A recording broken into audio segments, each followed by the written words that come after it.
So, welcome. And here we go. Is this the seventh? I think this is the seventh Torah portion of the year. And the name of this Torah portion is Vayetze. And I'm not really sure why, but I'm only able to see some of you. Oh, there's only a few of us here. That's why. Okay. All right. Well, um, Helen, welcome back. We missed you last week. Okay, so Vayetze comes from the book of Genesis, chapter 28, verse 10 to chapter 32, verse 3. And the name of the parsha, Vayetze, means "and he left." And like every week, we find it um,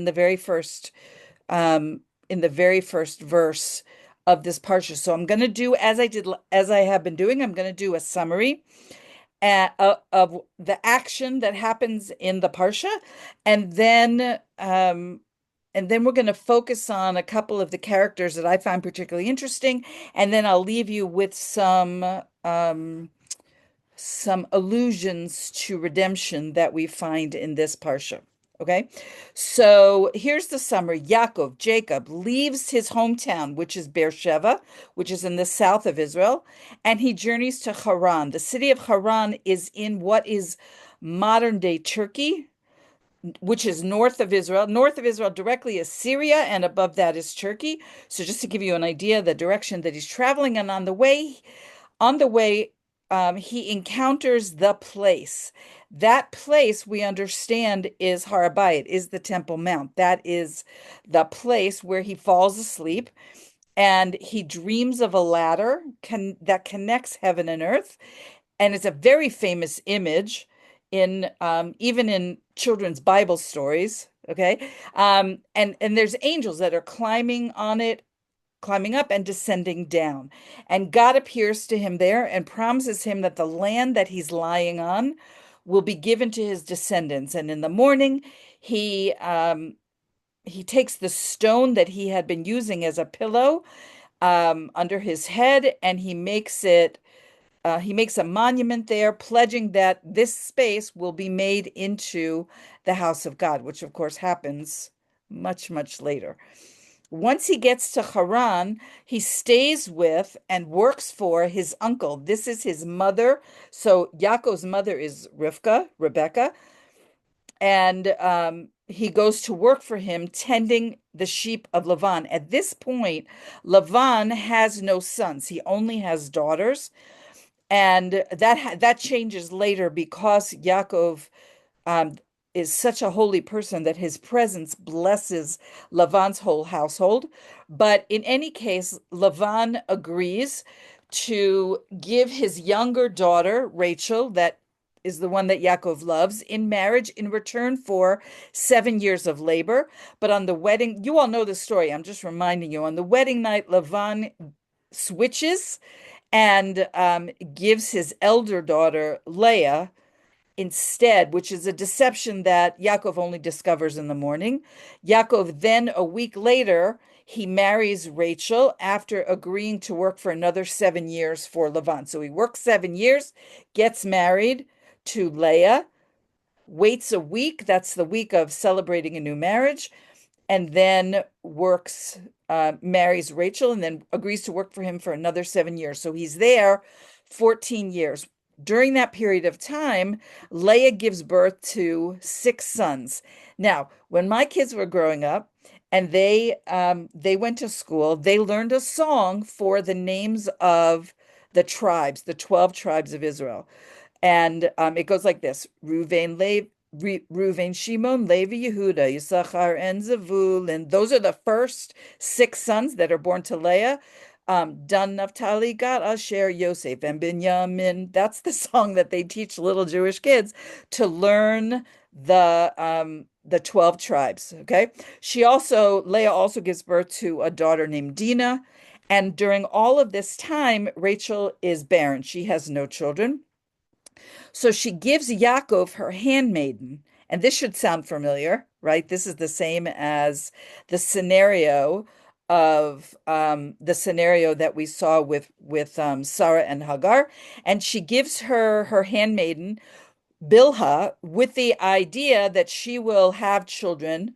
And in fact, Bilhah goes on to bear two more children, two more sons. Dan and Naphtali are born to Bilhah, but it is as if Bilhah is like a surrogate mother, all right? And so they are really counted sort of as Rachel's children, even though her handmaiden gave birth to them.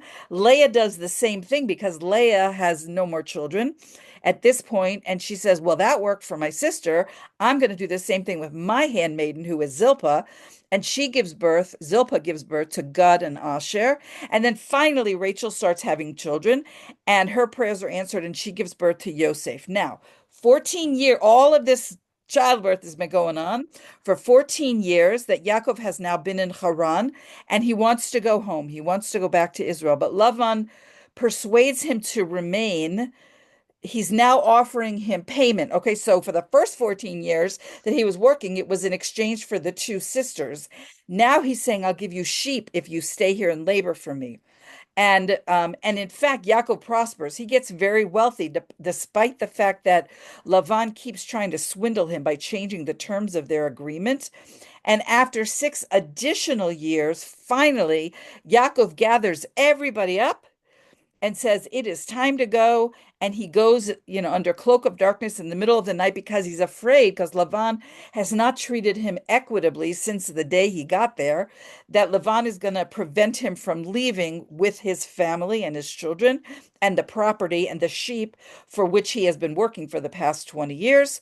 Lavan pursues Yaakov, but God warns him in a dream not to harm him. And so eventually Lavan and Jacob, they make a pact, um, and they build a pile of stones, and they make a peace pact, and Yaakov returns to Israel where he is met by angels. Okay, that's the basic story. Now, the part of this that really fascinated me, you probably guess, was is the characters of Bilhah and Zilpah. So I want to go a little bit into some depth with you because these are not biblical characters that are studied very often. So most opinions teach that Bilhah and Zilpah were daughters of Lavan and one of his concubines. Okay, so Rachel and Leah are sisters. Some say they were twins, and they are children of Lavan. And Bilhah and Zilpah were also children of Lavan from another wife. Okay. And so they were half sisters. The four of them were half sisters because they all shared the same father. There is that is the mainstream opinion. There is another opinion that I found that Bilhah was the niece of Devorah. Who was Devorah? Rivka's wet nurse was Devorah, and that her father named her Bilhah because as an infant, she tended to be alarmed and she couldn't nurse properly. So the Hebrew for that is lihibachi. Okay, and Bilha lihibachi, it's sort of a little bit connected. Okay, there's an opinion. So Leah and Zilpah go together. They're one set of of birthing mothers, and Rachel and Bilhah go together. But there is an opinion that Zilpah was originally the handmaiden of Rachel, and Lavan changed her when he tricked Yaakov. Okay, so then Zilpah became Leah's handmaiden. So as they were growing up, the pairing was different, but by the time they are married, Leah goes into the marriage with her handmaiden Zilpah, who is also her half sister, who is so they share the same father. And Rachel goes into the marriage with Bilhah. Now, in the two primary sisters, Rachel and Leah, Rachel and Leah, Leah is the older. And in the two handmaidens, or the other two sets of wives of Yaakov, um, Bilhah is the older. So it makes sense that they were originally, the older was paired with the older and the younger was paired with the younger. But part of Lavan's trickery involves switching them. Now, We know a little bit about the mother of Rachel and Leah, of Rachel and Leah. Her name was Adina. She died before Yaakov comes to Haran. But um, the name Adina means refined and delicate. And that's the power of a mother because Lavan, the father, is terribly corrupt. Um, wow. I'm sorry, I just got this very strange message.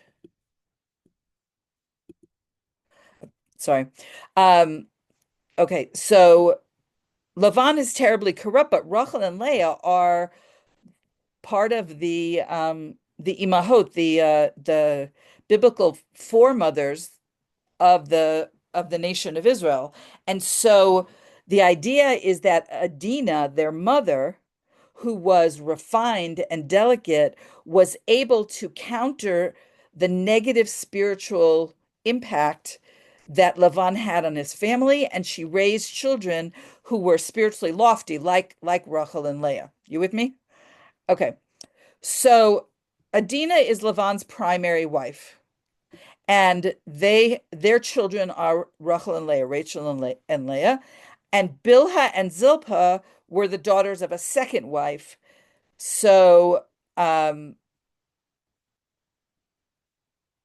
Bilhah and Zilpah, there's reason in the Hebrew why they were named as they were. So one opinion is that Bilhah means Lahit Bahel, which is it means to become alarmed, that she was named that because I guess she was so beautiful that when people saw her, they became alarmed. And the name Zilpah is related to the word that means to flow. And this name proved to have some prophecy in it because Zilpah, when Zilpah was a young girl, she was told that she was destined to join Leah in Leah's marriage to Esau, and that the tears would flow down her face. Now, here's the backstory. Rivka, Rebecca, who is living in Israel, has two twin sons, Jacob and Esau, right? Yaakov and Esav. And her brother, who's living in Haran, has two twin daughters. So they make an agreement that the older son is going to marry the older twin daughter. So they're first cousins. And the younger son is going to marry the younger daughter. So that pairs Leah with Esav and Yaakov with Rachel. That was how it was supposed to be. And then along with that, Zilpah was the handmaiden. So she was sort of part of that. So Leah is depicted in the story as somebody that Yaakov marries against his will. And she's the sister of the one who's really desired, the one who's really beloved, the beautiful Rachel. And the rabbis compare Leah and Rachel that because there is an opinion that they were twins, that they were both equally beautiful, but the text says something about the eyes of Leah, that Leah's eyes were, I don't know what your translation says, but that they were weak or they were empty. There was something about the eyes of Leah. And the rabbis say that's because she cried so much when she heard that she's supposed to be married to the wicked Esav. And the rabbis actually find this crying to be praiseworthy, and to declare that from the merit of crying so much and praying so much not to end up with Esav, that in fact she's married to Yaakov, and she's married to Yaakov even before a week before Rachel is married to Yaakov. Okay. Um, so I told you that Zilpah is the youngest of Yaakov's four wives, and so there's sort of a hierarchy in the family. There's Rachel, who's clearly above and beyond the favored wife, and there's her maidservant Bilhah, and then there's Leah, and then there's Leah's maidservant Zilpah. And so there's an opinion that just like Yaakov favored Rachel, he also favored Bilhah over Zilpah. So Zilpah's like of the four, she's sort of lowest on the totem pole, and that she initially refused to bear children for Yaakov. That's one opinion. There's another opinion that they all knew through prophecy, however you understand this, that Yaakov was destined to have 12 sons that would become the 12 tribes, and that they all wanted to play a part of that. Now, the Torah recognizes that not everybody is on the same spiritual level or has the same spiritual potential. That's as true now as it was then. So here's an example. You have a person, let's say, who was born into a God-fearing home. Let me use a Jewish example. Born into a religious home, keeping Shabbat, keeping kosher, having a Jewish education, going to Jewish schools, going to Jewish camps, all of the benefits of being immersed in a religious home. Okay. And at the end of their life, they are judged.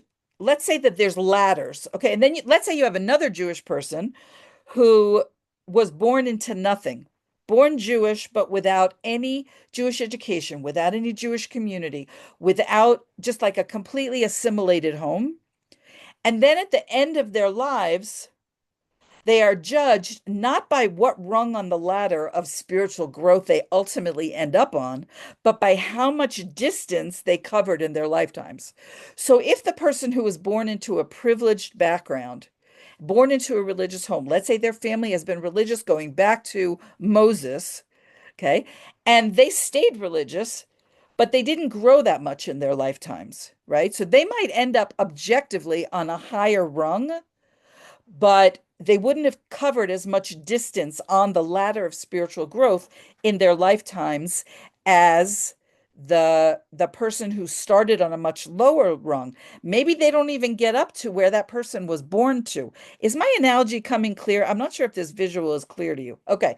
So the point is that we're judged by how much we've grown, not by what our ultimate level is. Okay. And that means that no matter where you start out, no matter what spiritual level, whatever spiritual potential your soul has, you can kind of win at the game of spiritual growth in life. That it doesn't matter where you start out in life. Why am I hammering this home? Because Bilhah and Zilpah were not on the same spiritual level as Rachel and Leah. They were more like proteges or copies. They modeled themselves after Rachel and Leah, who were their masters or mistresses. They were pious women, but they were just not on the level to become the the ancestral mothers of the Jewish people. That's why we say the mothers were Sarah, Rivka, Rachel, and Leah. We never mention Bilhah and Zilpah, even though they gave birth to four of the 12 tribes. Okay. But in general, the rabbis judged them very favorably for who they were and for who they were born to and what their status was in life. They were judged to be pious, pious women. Now, let's talk about this whole marriage situation because Rachel is barren. Her sister is having baby after baby after baby. And she's a young woman, and you can assume that that's very painful for her and that she does not want to have her husband sleeping with her maidservant. So what happened to turn that around, to change that? So at the beginning of the marriage, Rachel could not conceive. Despite her desire to have children for Yaakov and to be part of this future, part of the building of the 12 tribes, that at least Rachel and Leah knew that was the end game. Um, she was unable to have a baby, and the pain of it was exacerbated by watching her sister having baby after baby after baby, not just one, but four children, one right after the other. And she attributed the fertility of Leah to her sister's righteousness, and she envied the good deeds that she assumed that Leah must have done in order to merit having offspring. And in chapter 30, verse 1, she says to her husband Yaakov, who loves her, but and he already has a bunch of children, not all of the ones that are going to be born, but he already has a bunch. And she says, "Give me children, if she cries, "If not, I'm as good as dead." Okay, so she is really in a dark, dark place. And according to at least one opinion, she was so aggrieved that she really thought she was going to die from the grief. So now she remembers her grandmother, Sarah, who was in a similar situation, which is much further, much later in life, because Sarah was um, more older than Rachel was at the time. Sarah was in her, well, let's see, if she had yeah, Yitzchak when she was 89, and Yitzchak was 13 years younger than Yishmael, so 89, 77. So she was 79. She was in her 70s, okay, when she decided to give Abraham her maidservant. Um, so Rachel has this hope that she's going to merit to have children. She saw this play out in her family line. So at the very least, she wanted to help raise Bilhah's children as her own, which is kind of like a woman today who is barren, and either she has a child with a surrogate mother or she adopts somebody else's child. Okay. So she feels like if at least Bilhah has some children, that will mitigate some of her pain of living childless. So she sets her free. Now, we don't exactly understand this whole maidservant status thing, but basically she sets her free and Yaakov marries her, marries Bilhah, and in time, Bilhah bears two children. But notice that the text says that Rachel named them, which is an act of maternal authority, right? She takes these are not like Bill has children that have nothing to do with her. These are like children that she's going to raise, and so she names them. And what does she name them? The first son she names Don or Dan, which means that he judged, meaning God judged, which she's claiming that God has judged me and has heard my voice and given me a son. You can find that in Bereshit chapter 30, verse 6, the book of Genesis. And then Bilhah bears a second son to Yaakov under this same arrangement. And again, Rachel names the child. And this time she calls him Naphtali, which means I have prevailed. Um, in Hebrew, the Hebrew is Nifalti, Niftalti, which means that she's prevailed over her sister in some divine contest. I don't exactly understand that, but there's clearly some competition here between them. Okay, so now at this point, Leah has stopped having children, but she sees, so now six of the tribes are born. Okay, there's Reuven, Levi, Shimon, Reuven, Reuven, Shimon, Levi, Yehuda, Yisachar, Zvulun, Dan, Naphtali. There's six born. The first four for Leah, I think, and then the two from Bilhah. And so Leah sees that Rachel has had some success in adding to the 12 tribes. And so now she wants to have more children. So I said to you before that Rachel and Leah, they both had prophecy. And they knew that Yaakov was destined to have 12 sons, and there are four women involved. So Leah wants to make sure that she has the majority of these boys are born from her or her maidservant, like her team. She wants the majority of them to come from her team. She had Reuven, Shimon, Levi, and Yehuda at the time, and now she offers her handmaiden Zilpah to Yaakov in marriage. And some say that she made the offer sort of half-heartedly, almost hoping that Yaakov would refuse, because he's already got now three wives.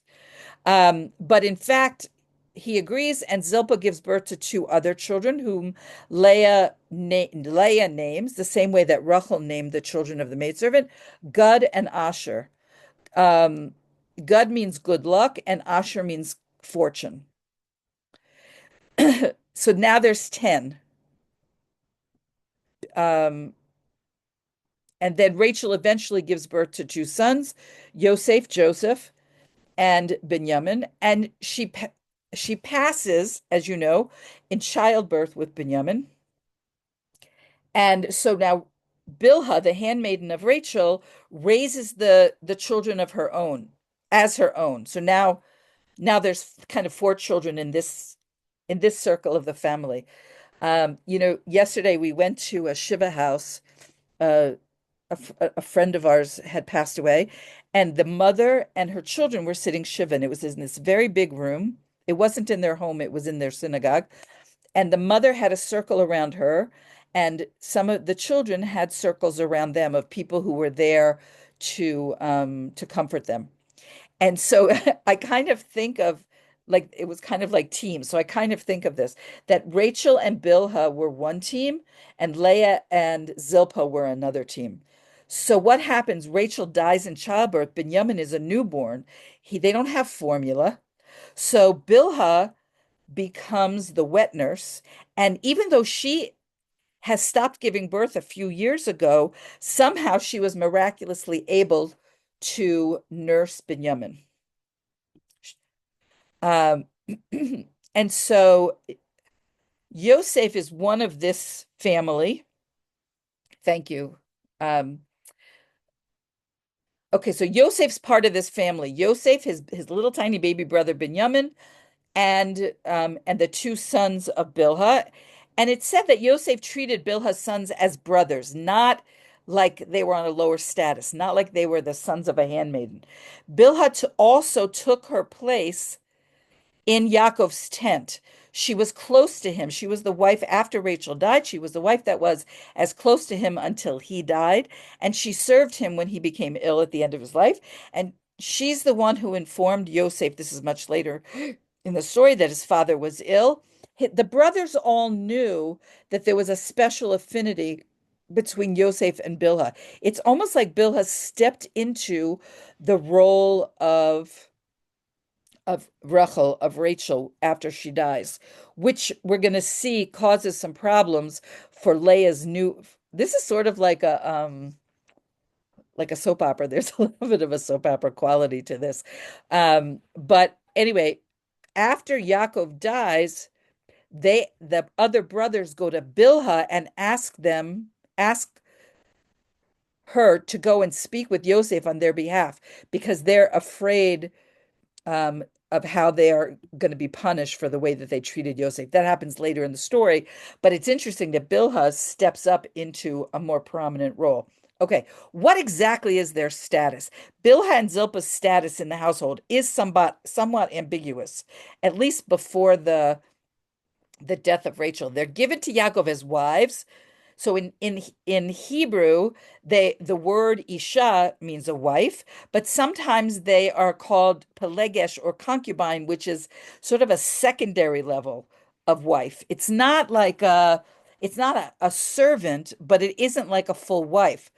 But later on, when they are returning and they hear that Esav is going to meet them on the road.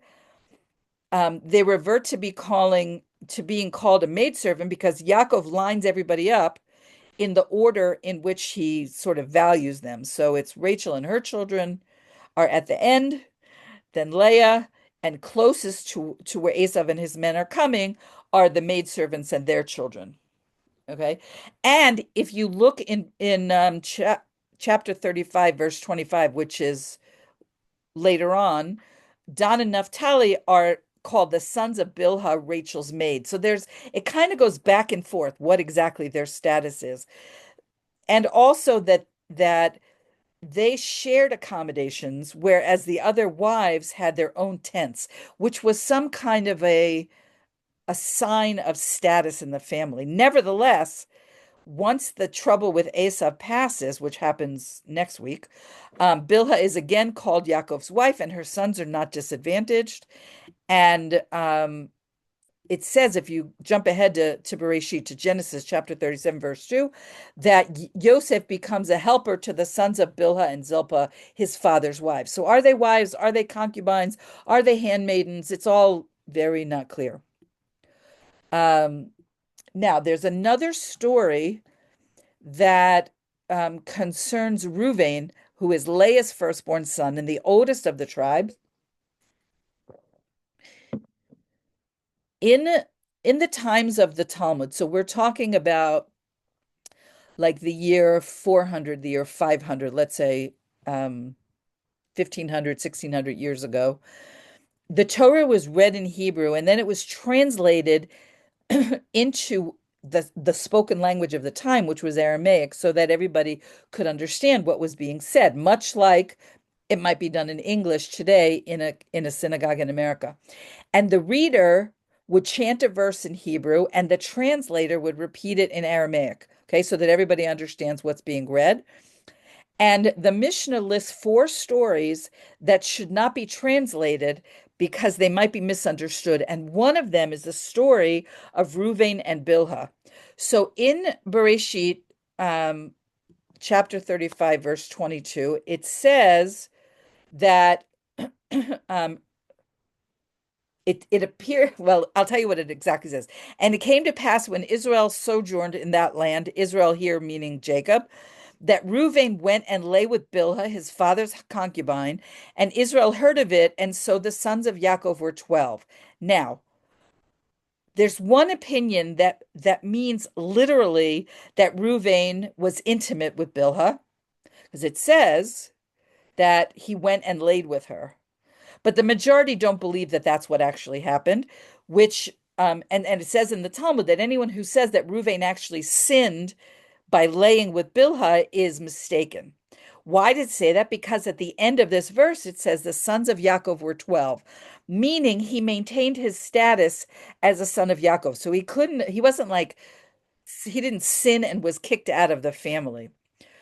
So, what's really going on here? It's a little bit mysterious. What's really going on here is that after Rachel dies, Reuven, who is the oldest and loyal son of Leah, assumes, okay, well, during her lifetime, my father, his bed was always in the tent of Rachel, but Rachel's dead now. So obviously, he is going to choose my mother Leah because she was the first wife. She's the primary wife. She has a greater status. She had more children and so forth.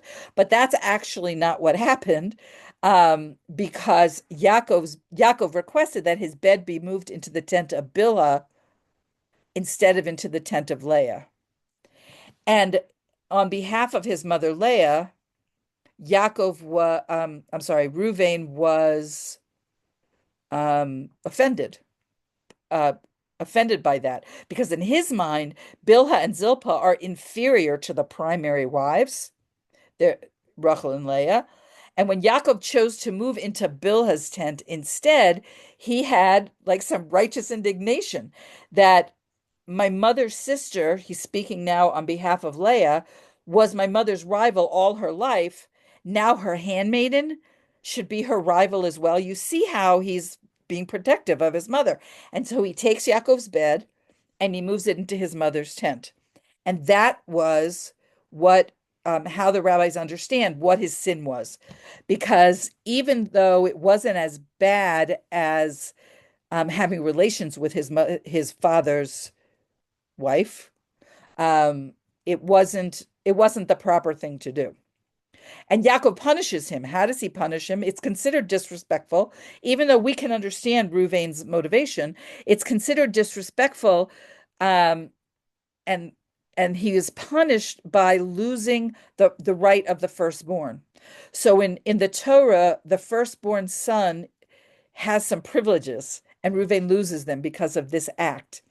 One of them, so what happens to the firstborn rights? We talked about this last week. The firstborn rights now are going to devolve onto Yosef, who is not the first. He's almost the last born of the 12 tribes, but he's the firstborn of the most devoted, the most beloved wife. Okay. And then Yosef's sons, Manasseh and Ephraim, become two separate tribes. And that mirrors the idea of the double inheritance that's given to firstborn children. So Reuven pays for this, even though we could be sympathetic about his loyalty to his mother and perhaps the concern that his mother is going to be embarrassed. We see that he is punished and he's punished forever because he loses his status as a firstborn. What's incredibly interesting, and for those of you who have ever been to Israel, or who are coming, Teresa, in Hebron, in the city of Hebron in Marat HaMachpelah, which we talked about in Parshat Chayesara, was Abraham bought in order to bury Sarah. Who's buried there with Yaakov? It's not Rachel. Okay. Rachel is buried elsewhere. It's Leah. So in some ways, even though when they're alive, she doesn't seem to get the honor of being um the soulmate in any way of Yaakov. As a matter of fact, she is the one who merits, however you understand that, to lie with him in all eternity in the cave of Machpelah in Hebron. That's kind of interesting. Okay, now let's talk a little bit about the issue of how Yaakov could have married two sisters. This is This is before the Torah is given, obviously. We are not up to the part where Moses is on Mount Sinai. That part hasn't happened yet. But the Talmud tells us that Abraham fulfilled the entire Torah before it was given. How did he do that? One way of understanding it is that he figured out what was in the Torah by deeply examining the way the world is. Now, I don't, it's called, today we call that reverse engineering, but you have to imagine the spiritual level and the perception that Abraham must have had to look at the world and figure out what God's priorities were and to how to discern what was in the Torah and what was going to be important to God. Okay. You can take that for whatever it is, but the tradition is that Abraham fulfilled the entire Torah before it was given, and presumably he taught it to his descendants to also observe the commandments as best they could. And so there's the Midrash records that Yaakov keeps Shabbos. Now, this is um before Shabbos is a thing, but it's hinted at in um in the Hebrew, and I'm gonna try to play this out for you. When Yaakov is having a conversation with Esav, and he says, "I have lived with Lavan and kept all of the 613 commandments." Now, the word for lived in Hebrew is garti, gimel resh taf yud, and the 613 commandments are sometimes referred to as the um, Taryag mitzvot, which are the same letters, but they're in a different order. Taf, Resh, Yud, Gimel, the Taryag mitzvot. Okay, so it's sort of a hint that Yaakov is saying, "I kept the mitzvot." Now, obviously, there's no temple.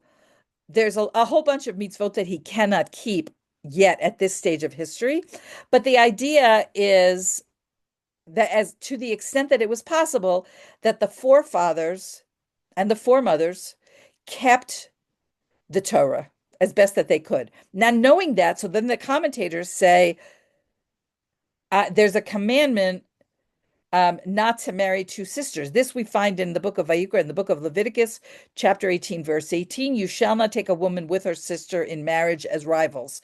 That says it plainly. Now, it's true he doesn't have the text, but if he's keeping the Torah, how could he possibly marry two sisters, which is a violation of this easy to understand mitzvah that is plainly in the text? So there's a bunch of explanations that have been given to solve this contradiction, and I want to just go over a few of them. So one of them is that the patriarchs kept the law when they were in the land of Israel. They kept all of the law. Outside of the land of Israel, in those occasions, like when Yaakov was in Haran, when he married these two sisters, they kept, and this is so interesting, this is the language, only the moral laws incumbent on all of humanity. What is that? Those are the Sheva Mitzvot B'nai Noach, the universal wisdom of Torah, the seven Noahide laws. And there's nothing in those laws that prevents or that makes it not possible. It doesn't not permit. I don't have a clean way to say this. It's permissible to marry sisters according to those laws. So when Yaakov does it, he's outside the land of Israel. What is so incredibly interesting about that is when they come back, Rachel dies. Yes, Natalie knows where I'm going with this. Rachel dies right at the border. And and she dies on the side of the road because he can't live in the Holy Land with two sisters, married to two sisters. Now, I'm not saying that's why she died, but that does mean that while after he comes back after spending 20 years with Lavan and Haran, he comes back, he is no longer married to two sisters. Okay? That's one opinion. There's another opinion, I don't love this one so much, but that a convert is considered like a newborn. Now, we don't have the Torah yet, so we don't really have Judaism yet, the way that we understand it now. But according to this opinion, Rachel and Leah, Rachel and Leah, and Bilhah and Zilpah converted before they married Yaakov, and they're no longer considered siblings. Okay, it's a little bit of um, a twist on it. Okay, and so I don't love that answer, but there's another opinion that the patriarchs' fulfillment of the commandments was based on divine inspiration. And when they did something like this, like marrying two sisters, it was also led by divine inspiration. And in this instance, God saw that these four women were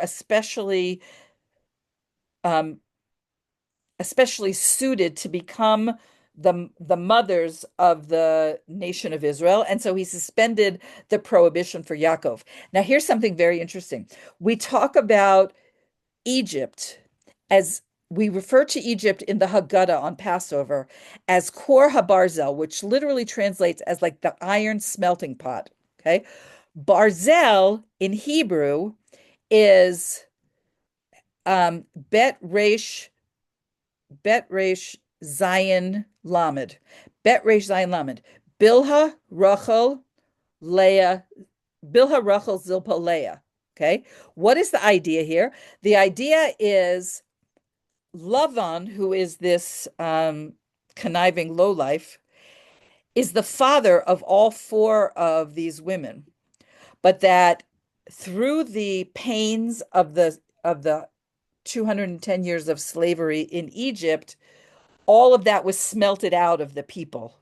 And what even though Rachel and Leah and Bilhah and Zilpah are considered to be righteous women, they're all right. Two of them are the biblical foremothers of the nation of Israel. They still had some schmutz, I'm going to call it, from Lavan, from being the children of Lavan, and their descendants and so forth. All of that was worked out. It was like sweat out of them by the slavery in Egypt. I find that to be very interesting. Okay, there's another opinion on how could Yaakov have been married to sisters, that the the patriarchs, Abraham, Isaac, and Jacob, Abraham, Yitzchak, and Yaakov, they agreed to observe the Torah. It wasn't an obligation yet. Once the Torah was given, it became obligatory, but as something that they accepted upon themselves. Okay. So the only thing that's obligatory at this point in history is the seven Noahide laws and other accepted moral practices. Those are binding from the beginning of time, from the time of Adam. But the rest of the Torah doesn't become binding until the Torah is given. So now Yaakov has competing values, okay? So an accepted moral precept um, would trump their non-binding acceptance of the Torah's prohibition. It's a little bit like this, not exactly, but a little bit. If you are Shabbat observant and you know that by being Shabbat observant, there's certain things that we don't do on Shabbat, like we don't get in a car and drive, okay? We don't make phone calls. However, if somebody's life is in danger, we are permitted to violate the laws of Shabbat for that one time in order to save a life. So you're faced with competing values, keeping Shabbat or saving a life. So the rabbis say saving a life trumps, so to speak. And so in our case, um, he promises when Yaakov and Rachel meet at the well, they know that they are destined for each other. They are going to get married.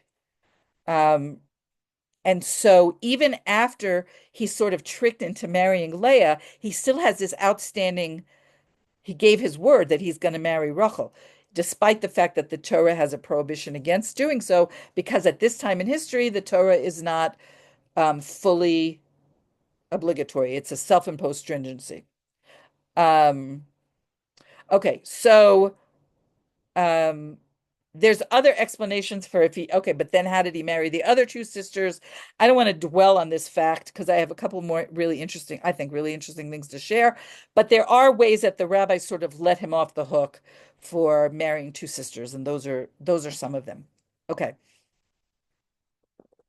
I asked my teacher if she has any tradition of Bilhah and Zilpah showing up again in other lifetimes, and she did. And I find this really interesting. Bilhah comes back as in the story in Second Kings chapter 4, verses 8 through 37. There's the Shunammite woman. This is a story of a woman. She's married, she's wealthy, she's very generous, she distributes food, she provides housing for people who are passing through town, but she has no children of her own. She is apparently a woman of some importance in Shunem, which is the city that she lives in, and one of the people that she hosts is Elisha. Elisha is the primary student of Eliyahu Navi, of Elijah the prophet. And she hosts him in her home because she knows that he's a holy man of God. And apparently Alicia's there pretty often. And so she consults with her husband and she says, I want to build him like his own room in our house, a little apartment where he can stay whenever he's in town. And Alicia appreciates that very much and he wants to reward her for her trouble. And so he asks her, what do you need? And she says, I don't really need anything except I don't have any children. So if you could arrange for that, that would be very good. And so Alicia promises her that this time next year, you will have a son. And in fact, a son is born at that designated time. But some years later, the child mysteriously dies. And the Shunammite woman, this very important woman of the community, she lays her dead child on Alicia's bed, the bed that in this special room that she built for him, and she hurries to go find him. And she finds him in Mount Carmel, which is in the north near Haifa. And she says, "You have to come home. You have to come home with me, and you promised me this child, and then now he's just a child and he's taken away. You have to bring him back to life." And in fact, that's what Elisha does. He goes back with her, he finds a lifeless child, and he revives him. You can look up that whole story in Melachim Bet, in Second Kings, um, chapter 4. According to the Zohar, that child becomes Habakkuk Hanavi. I don't know how you say this, the prophet Habakkuk, whatever you call him. Teresa, can you unmute yourself so I can hear how you pronounce it? Habakkuk. Okay, same guy. That's who this child becomes. So that is a reincarnation of Bilhah. Where's Zilpah in all this? In Malachim Aleph, in First Kings, chapter 1, verses 1 through 4, it's the end of King David's life. He's 70 years old, which is doesn't sound very old to me now, but that's all he got, 70 years. It's the end of his life. He cannot get warm. And so they bring him a young woman whose name is Avishag, and she is supposed to keep him warm. So she's in bed with him, but the rabbis are very clear that he didn't marry her. They were not intimate, um, that they were whatever their relationship was, they weren't sexually intimate. Okay. And then now, what happens after David dies? Avishag is mentioned again in chapter 2, verses 13 to 25, when one of the sons of King David, who we call Adoniyahu, I don't know what you call him. I hope you know who I mean. He asks for permission to marry her. And this request is seen as sort of this underhanded attempt to claim a part of David's legacy, to establish Adoniyahu's own claim to the throne. But at this point, who's in charge? Shlomo Melech, King Solomon. He's the one who actually succeeds King David, and he perceives it as a political move, and he orders Adoniyahu executed for making such a bold request because he sees it not like I'm in love with her, but as like taking part of his father's property. So the Midrash identifies the Shunammite woman who hosted the prophet Elisha as the sister of Avishag the Shunammite, possibly because they're both from Shunem. But this is made stronger by the fact that Bilhah and Zilpah were in fact sisters in a previous incarnation. I found that fascinating. Okay, I'm going to finish with some spiritual insights from the Parsha that relate to redemption, Israel, stuff like that. Okay, so now we're going back to chapter 28, verse 10. It says that Yaakov left Beersheba and he went to Haran. The allegory for this is that his departure from Beersheba and his subsequent arrival in Haran it's an allegory for the soul that descends from the spiritual realm into the physical world. Okay, what's the spiritual realm? That's represented by Beersheba because it's in the Holy Land, into the physical world, which represented by Haran. So before the soul begins this challenging mission, it's given some encouragement, some strength to succeed. So Yaakov leaves Beersheba. Beersheba is where Abraham made an oath with Avimelech. I think Avimelech.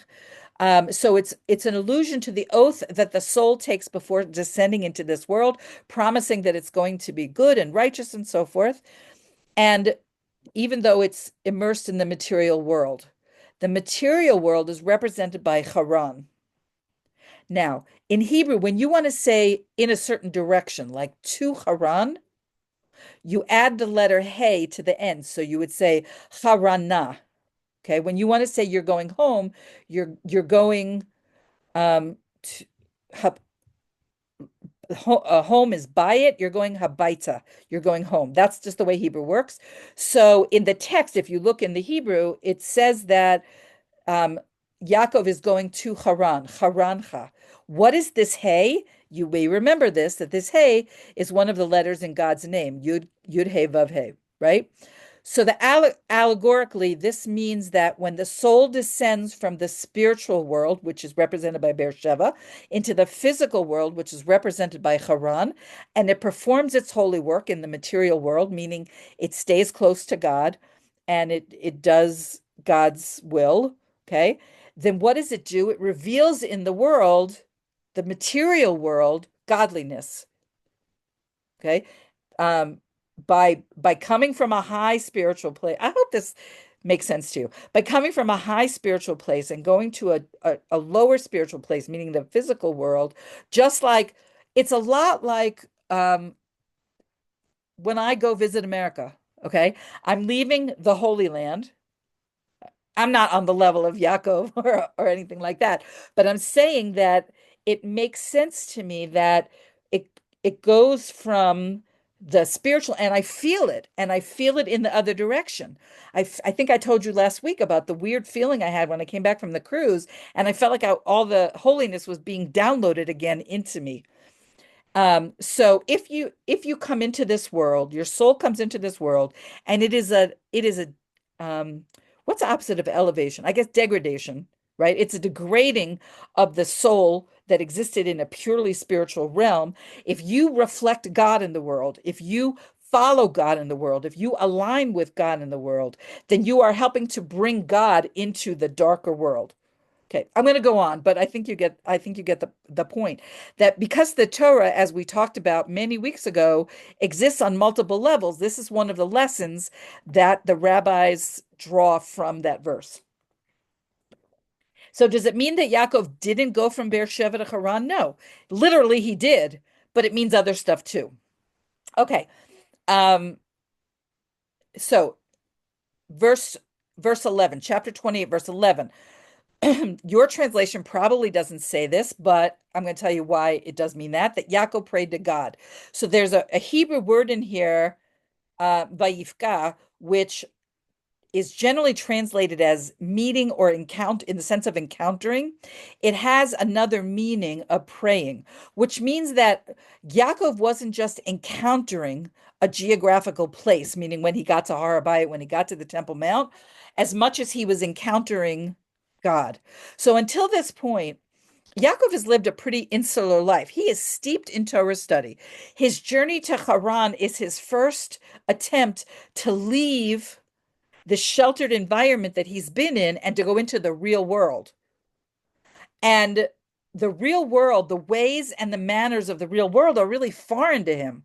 If you could picture somebody who grew up in a very sheltered religious cult or commune or community or whatever, and now they're going to go to, let's say they're going to go to university, right?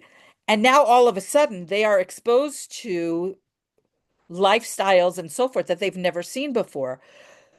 So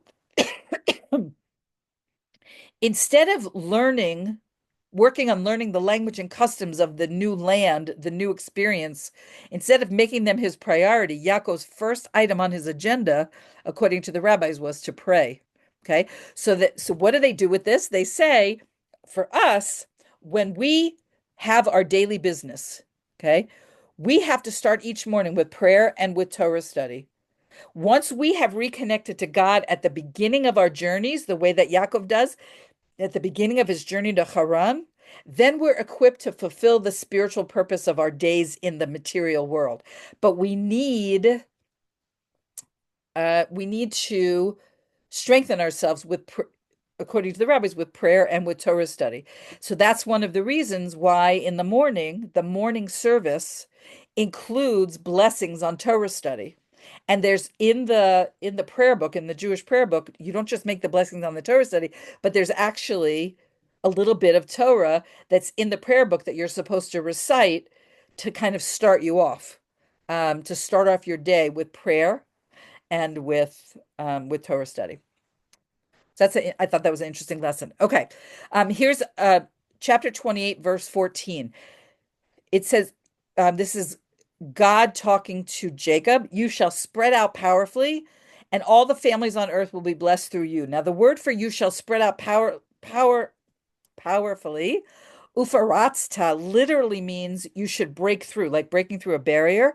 But the allegory is that this blessing doesn't just refer to Yaakov's physical children, but also to his divine message in the world, which is going to be disseminated throughout the world in the messianic future. Okay, now we have talked about this point quite a lot, that the Mashiach, the Messiah, will usher in an era where God's presence is revealed throughout the world in a manner that breaks through any former limitation or constriction.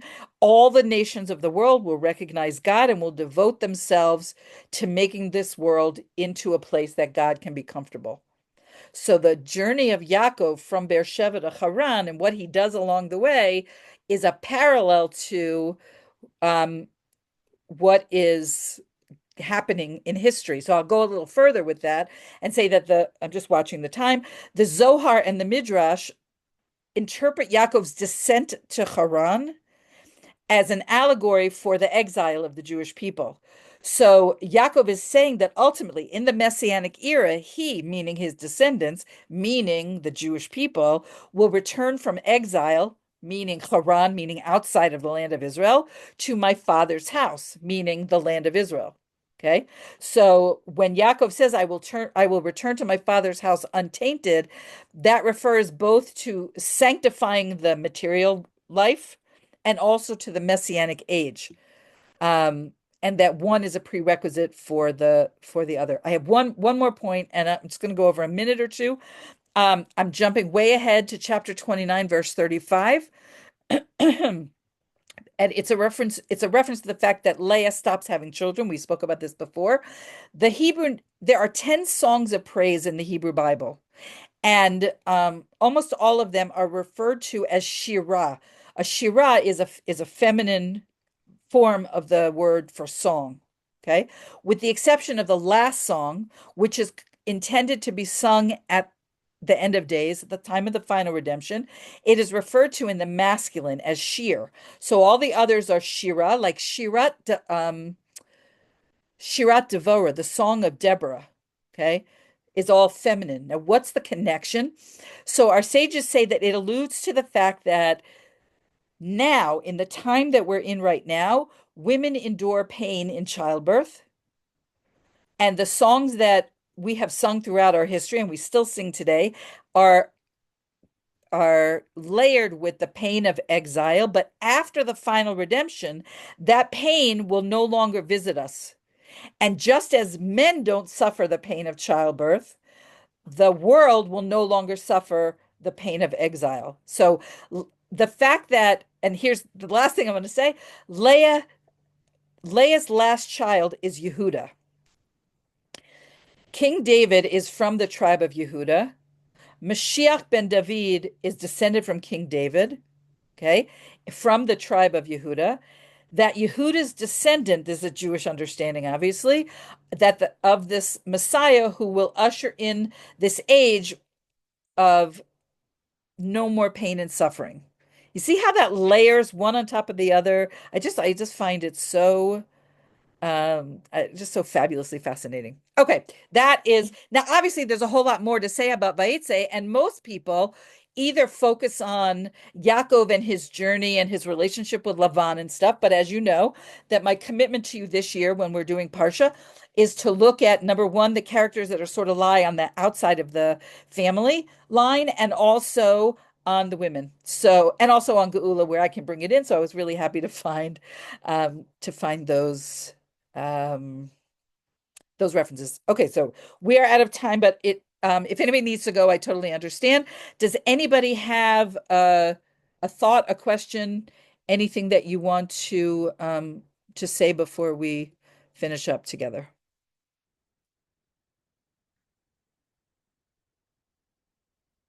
Yes, no? I'm trying to figure out how to Okay. mute. Oh, Sorry. there you go. Um, I've always wanted to ask this question. In the Aaronic blessing, why doesn't it say, may you be like Abraham, Isaac, and Jacob? Why is it Ephraim, Manasseh? Okay, that's a great question. I don't know that I can. I think you popped in towards the end. I've been But here the whole time. I oh, just you have wasn't been here? visible. Okay, I've okay, been driving for 3 hours. So, okay. Is it safe for us to talk to you right now?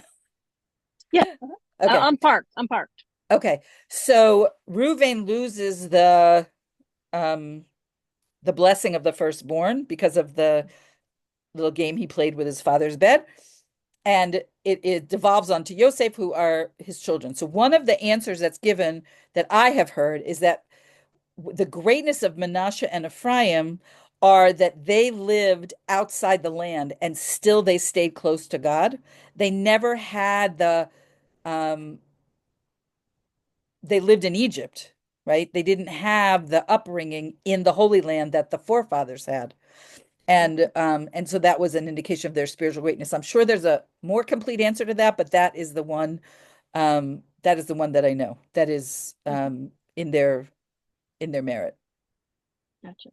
Thanks. Anybody else before we go? Okay. Thank you for joining me. And I'll see you guys, God willing, next week. Bye.